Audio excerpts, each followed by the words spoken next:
right, all right. We are back at the podcast studio. We are here with a very special guest. We have Yunis from the Credit Powerhouse. Yunis, how are you today? I'm doing wonderful, magnificent, and great. How are you? Excellent, excellent, excellent. So we're doing this via Zoom today because Eunice is in Georgia, but he's got a great book. He's got a great system that he teaches people how to help fix their credit. So I just thought that this was a good topic as we start the new year and people want to start off on the right foot here. So tell us a little bit about how you started, how long you've been in business, and what your goal is for people. Absolutely. How I started, man. I started when I was in when I was put in a situation to have to learn. I was forced to learn how to fix my credit because back in college, at my time, they gave college students credit cards, and we didn't have the proper training. I didn't grow up with the proper training about credit cards or any knowledge of credit cards. People had credit cards, but they was always behind on their bills. Uh, I was in college and I got my first credit card, and then I planned on not screwing it up like most of us out here when we first get our credit card, but I was anticipating graduating, getting a job right away. And quite frankly, I was charging up things and it didn't happen. I mean, I had a little job and making a little bit of money, making the minimum payments, but it didn't happen. But as I said, like I'm going to graduate, I'm going to get a new job, and then boom, start traveling, going out the country, going out using the credit card, just swiping, and swiping. I'm like, living a good life, just having hotels, rental cars, shopping. And, eventually I didn't get the job in time.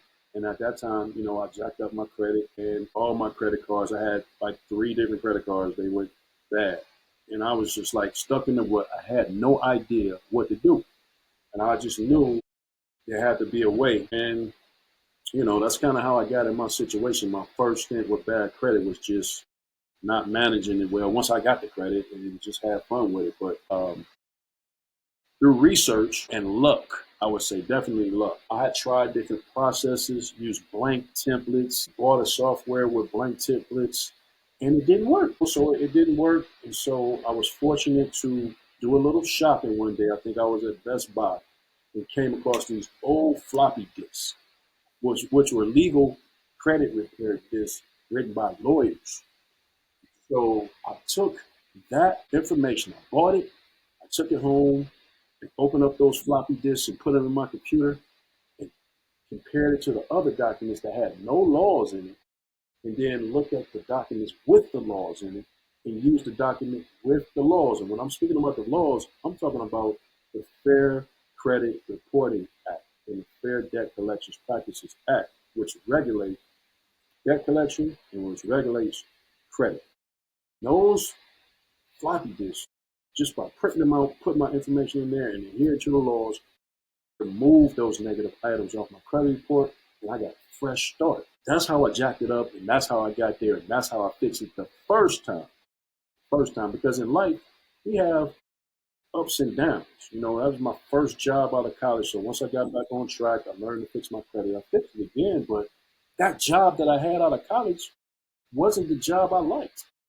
So I knew eventually I'm going to not be there for a while but it was my first job, it was my first experience, and have responsibility, get an apartment, and just trying to make it in life and grow up, right?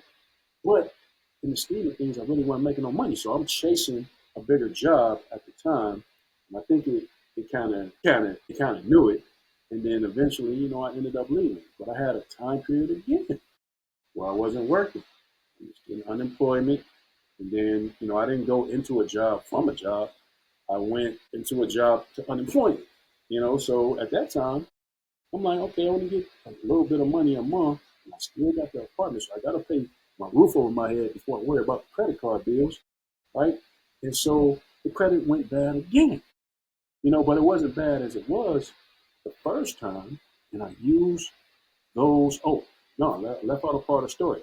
At this time, floppy disk changed. There wasn't no more floppy disks on computers. It was Okay. CDs. It was new technology, so I couldn't access those floppy disks, those documents again. And I don't believe I saved them at the time because I was opening up the floppy disk printing them out and then printing them directly from the computer. So I never saved the Sure. document, right? And so I had to recall, like, when I fixed my credit the first time, it was from the laws. It was actually from the law. So I got into learning the laws and reading the laws because I knew it worked. So I had no doubt because I compared the documents without the laws as compared to the documents with the law. Sure. Worked just like that. So I got into the law and I studied it and I came up with some documents again and of my own documents. And through trial and error, I finally got it right. And then it worked to remove negative items off my credit report. I think I had a repo. Took the card, they took the repo, credit cards, I had a judgment. I had a judgment from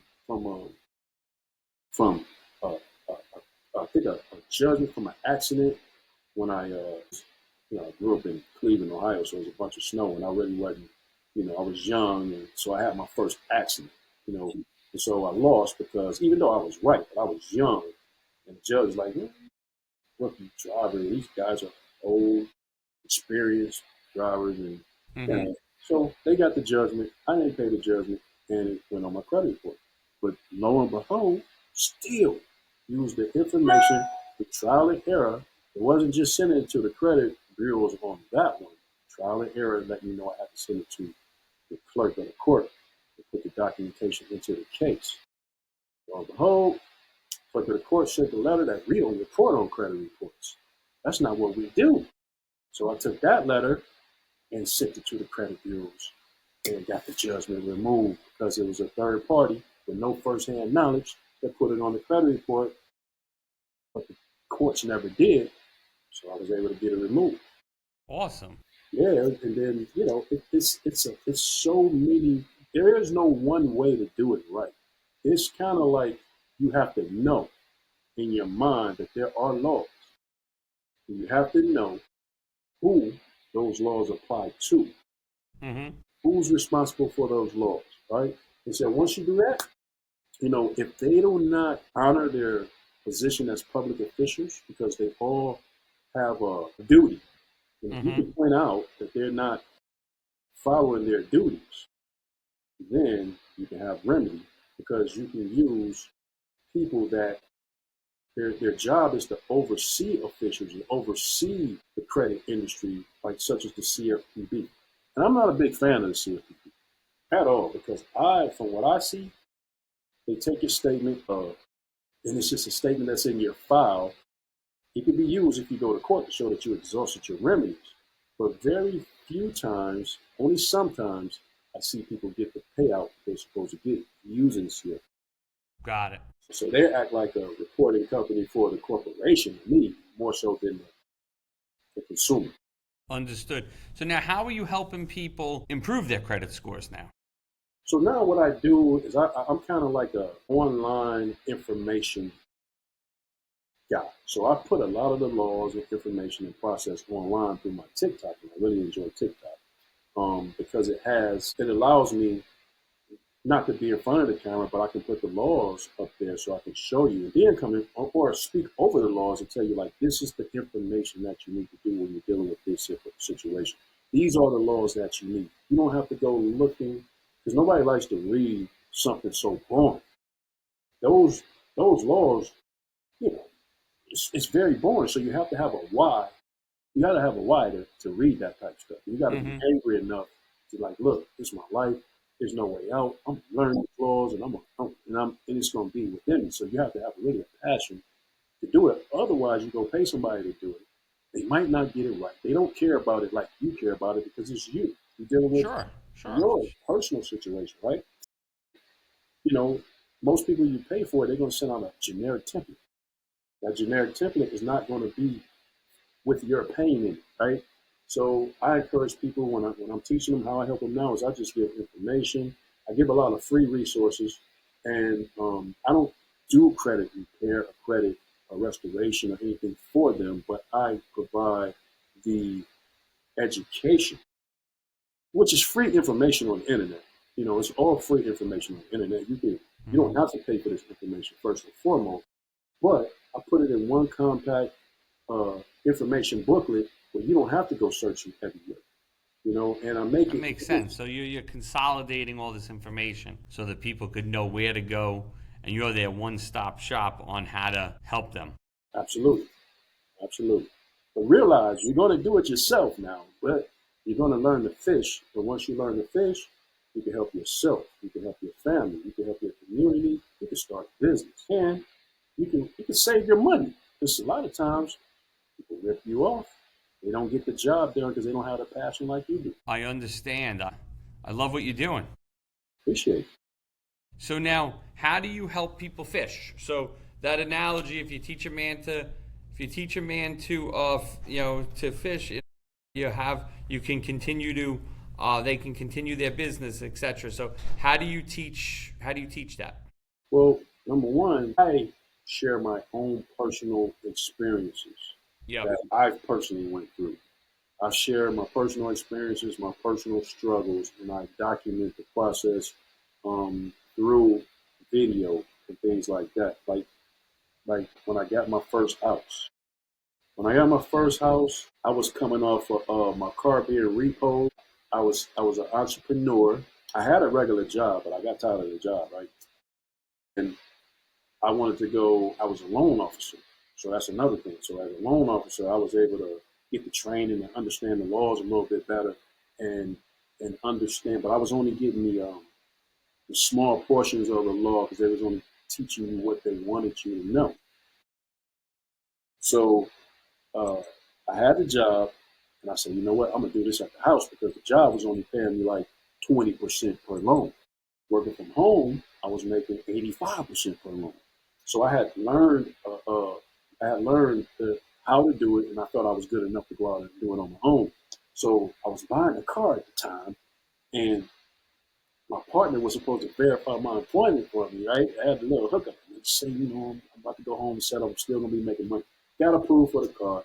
I had another car traded into the title company, right? And they took the car, and I took the money, so I was going to keep some money in my pocket and put some money on the down payment of a new car.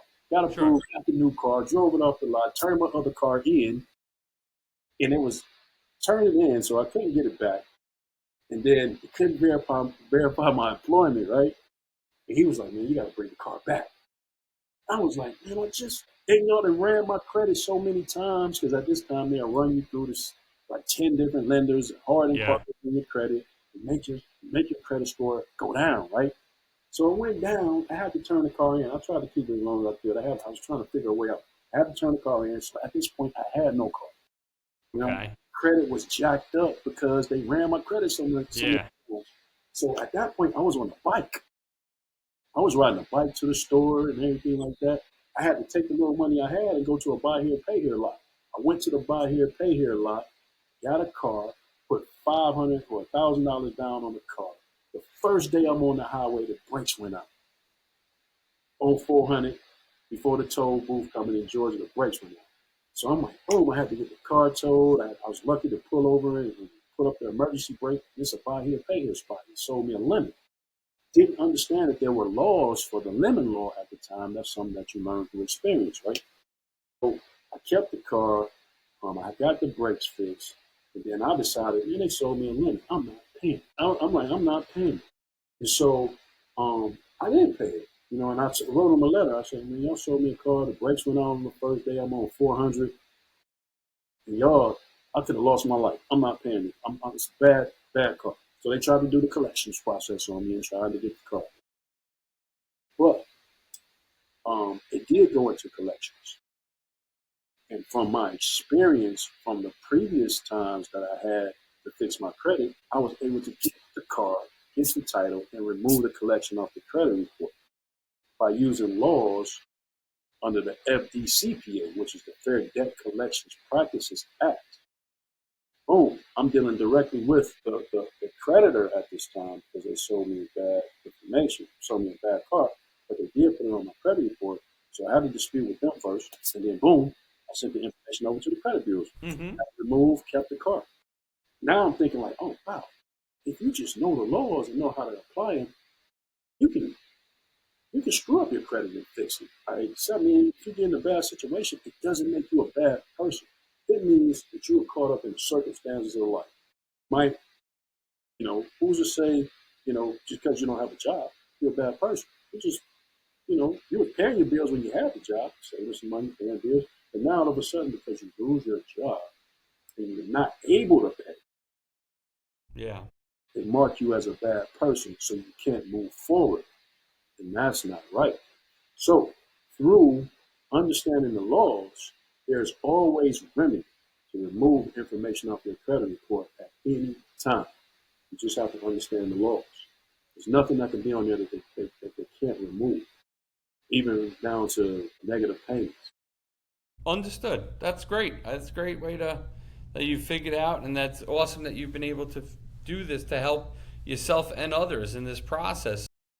Kind of where does 2025 take you? What are some of your goals, aspirations, things you want to accomplish this upcoming year? So this year, we're going to be, I was thinking about putting out a course, right? But the credit industry is really saturated, right? So I'm going to take that course and just put it out for free, right? Yeah, it's the information. I'm not here to really earn a buck from it. I'm here to actually, earning a buck is nice, right? If you buy the book, I appreciate it. But at the end of the day, the more people that know this information, the more the system is going to have to act right, right? Hmm. So I'm not here to be a gatekeeper for the information. I give a lot of information free on my website. Matter of fact, I believe I gave the whole book free on my TikTok page, right? Hmm. So I give away a lot of the laws, a lot of the processes. But if you want it in a compact way, you pick up the book and it's all there for you. But as far as the goals is to build out the TikTok page, give out all the information. Matter of fact, I think after this podcast, I'm going to do a TikTok video. I'm going to give away the ebook free as long as Awesome. as long as people just leave a review on Amazon, right? That's all you got to do. Leave me a review on Amazon, and you can get the ebook for free. You won't get the hard copy, but you'll get the ebook. It's just as good to me. I prefer an ebook over the hard copy because I can Yep. copy and paste the information from the ebook to create my documents. Sure. But like I said, just to help more people. Create. I love to create more homeowners. I love to get the testimonial where people say, "Yeah, I removed student loans was it was attacking me, and I was able to get the student loans removed off my credit report. I was able to get the tax information, the child support removed off my credit report because technically that's public information, right? And as having public information on your report, when you pull that report, that's like a report card, right? That doesn't mean that you're a horrible person because you had a bad situation. You could have went through a divorce. You could Hmm. have went through a divorce. You go through a divorce, you divvy up bills, you're going back and forth. You could have lost that ruling. And you have to be responsible for all these bills. All of a sudden, you was two people were paying. So now you're marked as a bad person. Yeah, you can use bankruptcy as a tool. You can. That's a whole nother conversation, right? But you can use that as a tool, and but you can also save it for later Hmm. and use the laws in the Credit Powerhouse or in the Fair Credit Reporting Act to fix your credit. Now, the Fair Credit Reporting Act is a very large manual, right? So we were able to take the most important scenarios that people deal with and put the remedy in the Credit Powerhouse book in order to help them to, so you don't have to, I made it as short as possible. That's always been my niche. The last book was 47 pages. Outside of the templates in this book, it's about 49, 50 pages. And then you have the bonuses I put in the back about trade lines, about templates. And the process that how we do it is based upon the law, right? Our mission is to help people put in the process to take them to court. They have to do it themselves. You can Sure. take these templates and you can partner with a attorney, and you can take those documents to that attorney, and your case is already prepared, ready to roll. And if they want to represent you, you've already stated your claim. Got it. But what you'll find is 98% of the time, 98%, maybe 1 or 2%, you might have to go to court. But once you start bringing in those documents the proper way, and You may have to file the claim because so many people have, before you didn't, but so many people have been using the process and learning this information. They want to see if you really know how to go to court. So they will test you to see if Sure. you know how to go, right? So with the Credit Powerhouse, puts you together when you're ready to go. It gives you the whole process. So you're ready to go so you can feel confident. Now, being in front of a judge is a totally different thing when you're in court. So you have to know more than just the templates. You have to know the procedure. You have to know how to get around the courtroom. I would never, like I said, this is not legal. This is what I've personally done in my past in order to get Sure. remedies. And people who file a process, if they file a claim, they will come to court. You're going to settle out. The judge is going to say, well, before we come to court, let's see if you got some settle out quick. You're going to look at your documents like, I got way more evidence than what you have, so I'm ready to go to court. And he's going to Definitely. say, I don't want to go to court. We'll have this off your credit report in the next cycle. Blah, blah, blah. That's what my people have been experiencing if they had to take the court. So Sounds like you have a great system in place and great learnings for people to figure out what they need to do this. So as we wrap up today, let me know how let the audience know how they can find you, if it's on your website, if it's on TikTok, if it's on Amazon. Just let people know where they can find this valuable information because you've been a wealth of information today. well, thank you very much. And if you want to connect with me personally, I'm not big on Facebook because Facebook banned me. So I don't have no love for Facebook. No love, no No love. love for Facebook because we were advertising our book in the past and it was doing so well. I was paying for marketing, ran the same commercial for 2 years, and boom, I wake up one morning, I'm blocked, all my sales stopped. And I can't even do it again. I'm Yep. forever banned. So you can find me on TikTok. I'm talking business and the number eight. I'm talking business and the number eight. On TikTok, I give a lot of free information on TikTok page. I give you all the laws. Matter of fact, I give you the book for free on TikTok. I give you all the information. I think I read it and give you the information on TikTok. I give you all the laws. Um, in addition to understanding other things about credit. So it's I'm Talking Business 8 on TikTok. If you want to connect directly to the website, it's thecreditpowerhouse.com. And that's thecreditpowerhouse.com. If you want to pick up the book, anywhere books are sold, you can pick it up on Amazon. You can pick it up any place books are sold. It's distributed all electronically. And if you walk into the bookstores, if you want to get the book, they have the book in that bookstore. You can go pick it Perfect. I'm going to follow you on TikTok today, up. and I look forward to talking to you in the future. Thank you again for coming on the podcast. You were great. You're a wealth of information, and speak to you soon. Peace out, Tom. Bye bye. All right.